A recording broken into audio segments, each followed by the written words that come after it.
galdera errazeta, ez daukago errezeta magikorik, ez errezeta itzirik. Bai guk proposatzen duguna edo ikusten duguna da espazio hezitzaile bat ez dela objektu finala, edo emaitza finala, baizik eta prozesu bat dela, eta prozesu horretan inplikatuta egon behar direla eragile desberdinak eta batzutan ere departamentu ezberdinak, batzutan espazioarekin lotura daukaten gauzak hirigintzari esleitzen zaizkiolako eta ezinbestekoa da ere hezkuntzaren aldetik edo berdintasuna, hizkuntza, gazteria, beste arlo batzuetatik ere eraldaketa prozesu horretan egotea. Orduan, nik uste dut elkarrekin lan egitea, izango dela gakoetako bat, eta prozesu oso bezala ulertzea.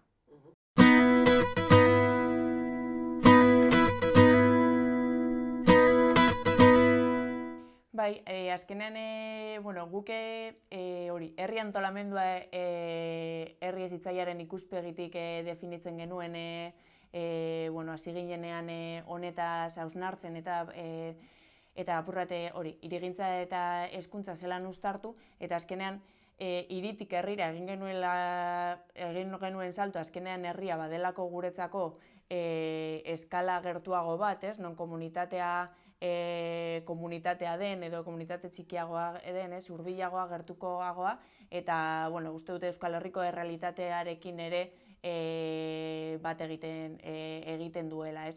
Eta azkenean ere, herria askotan espazio hezitzaileetaz hitz egiten genuenean, igual jolas parketaz aritzen gara, edo jolastokietaz, aurrak erabiltzen dituzten espazio horietaz ari gara, eta guk begirada apurrate ireki nahi dugu, eta herri osoa hezitzailea izan daitekela, eta guztiontzat izan behar duela, ez dugu nahi, apurrate gaur egungo sektorizazio horrekin apurtu nahi da, eta apurrat herriak edo herri ereduak eskaintzea aukerak herritar anitzentzako eta espazioak ere horri erantzutea, eta hau da apurrat ere hirigintza feministak ekartzen duena, eta orduan apurrat espazio hezitzaileak nolakoak diren azaltzen dugunean, hirigintza feministaren oinarrietan oinarritzen gara. Bai, apurrate hor hirigintza feministak esaten duena azken finean da herriak edo hiriak lagundu behar digula eguneroko bizitzan, gure eguneroko ekintza txiki horietan lagungarri izan behar duela eta ez dituela oztopori jarri behar, eta azkenan espazioa orain arte modu konkretu batean diseinatu da, eta balore batzuk reproduzitu ditu, eta orduan horri zelan buelta eman, eta zelan pertsona eta pertsonen bizitza erdigunean jarri, eta beraz hor gertatzen diren harreman guztiak, zaintza lanak, egoteko modu ezberdinak, espazioak ere hori ematea.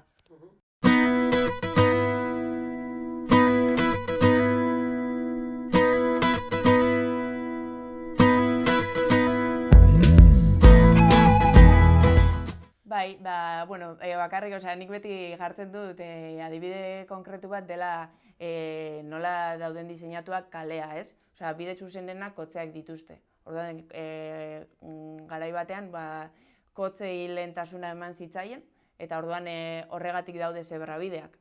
Pentsatuko bagenu pertsonentzat eta bide zuzena pertsonentzat, agian pertsona joango ginate erdigunetik eta zebrabideak kotxeentzako izango lirateke, hor nik uste dut hor egon dela foko nagusia, kotxearen erabilera eta kotxe eta pertsonen arteko mailakatze hori, eta gero ere, neurri txikiago batean ere, kontuan izan behar dugu, non kokatzen diren bankuak, bankuaz errepidera begira baldin badago, edo bankua beste banku baten aurrean baldin badago, edo ez dakit, osasun zentroa plaza baten ondoan kokatzen baldin badugu, hor ere harreman batzuk sortuko dira, edo osasun zentroa herritik kanpo kokatzen baldin badugu, hor igual kotxean edo garraio publikoan joan beharko zara, eta orduan hor sortzen diren harremanak desberdinak dira, ez? Orduan, nahiko garrantzitsua da, herrietako eta hirietako kapa horiek nola eraikitzen diren edo non kokatzen diren gauzak, ez? Eta zeri ematen zaion lehentasuna eta beraz zer oztopatzen ari zaren.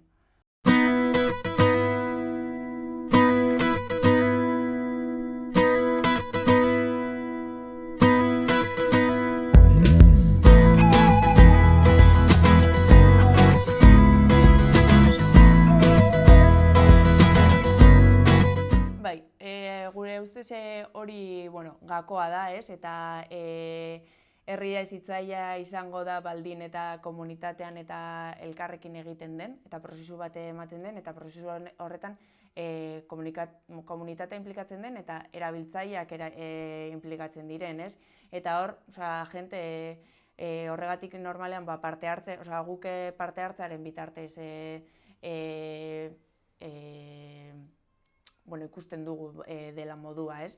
Eta apur bat, ondo jakin behar da, zein den helburua edo zein den eragiteko eremua, eta horren arabera ikusi eta aukeratu eta hurbildu eragile horien gana, ez? Eta badela, depende ze eremu edo ze espazio eraldatu nahi den edo transformatu nahi den edo zitzaileago bihurtu nahi den, hor kontaktuan izango dugu, baina ezinbestekoa izango da administrazioak egotea, herri eragileak egotea, eta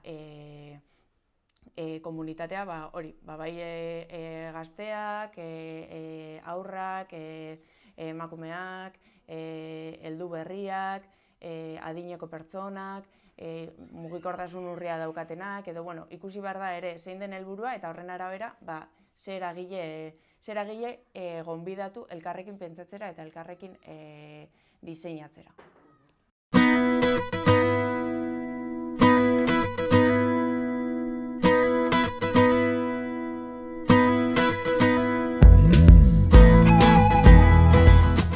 Bai, nik esango nuke denbora badela oztopoetako bat, ez? Azkenean prozesu parte hartzailea dagoenean prozesu hori luzatzen delako, eta emaitza ikustea ere ondoren datorrez, ez dakizu noiz etorriko den emaitza, eta orduan garrantzitsua da hori ere prozesuan zehar pedagogia hori egitea, emaitza ez da bihar egongo, baina prozesu honek merezi du eta elkarrekin egiten ari garen honek bere fruituak edukiko ditu, ez? Gehien bat ere, gero prozesuan implikatuta egon diren pertsona horiek ere beste harreman bat edukiko dutelako espazio horiekin edo herriarekin, ez?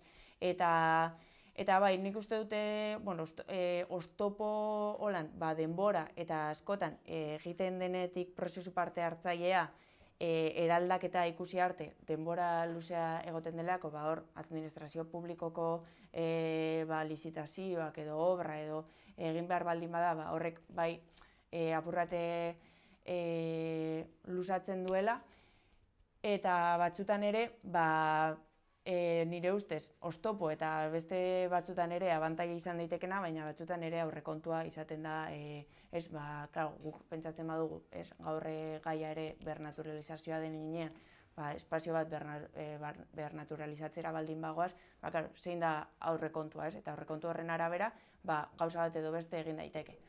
Oztopo, ez badugu aurrekontu, gauza gutxi, baina abantaila ere, ez badugu baliabide askorik, guk egingo dugu, eta auzolanean, eta horrek dakarren komunitate sentsazioa, eta hori nire ustez positiboa da.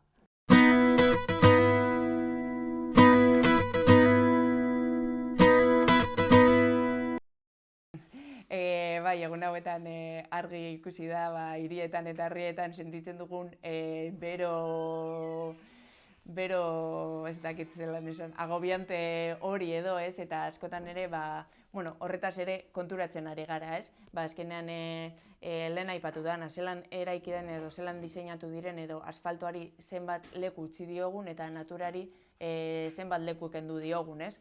Eta orduan, argi dago,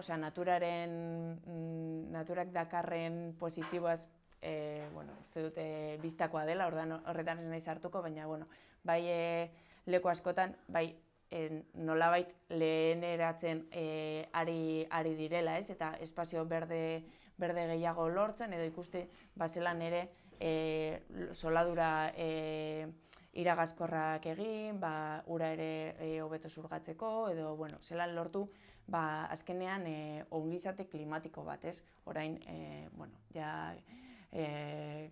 klima aldaketa hemen daukagu eta, uste dute badela gako bat izango dela hurrengo urteetan.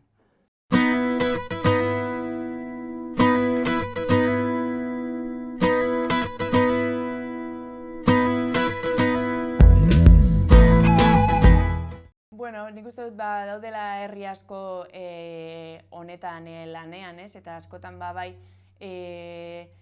espazio txiki batzuetatik hasten dela hausnarketa hau, baina herri osora zabaltzeko nahiarekin.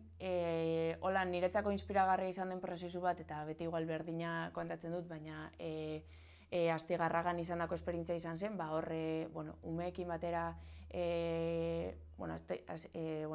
apurat, testuinguruan jartzeko ez Astigarraga, azkenean Donosti ondoan eukinda eta Donostin ez dau orue librerik, orduan Astigarraga azken urteetan asko hasi da, ez? Eta etxebizitza eraikin berri asko eraiki dira eta horrekin batera parke pilo bat, ez? Eta parke, jolas parke tradizionalak edo kautzua eta txerristak eta kolumpiak, ez? Eta apurrat, han ikusi izan behar bat, Astigarragako udalak behar bat ikusi izan apur bat parken diagnostiko bat egiteko, ez?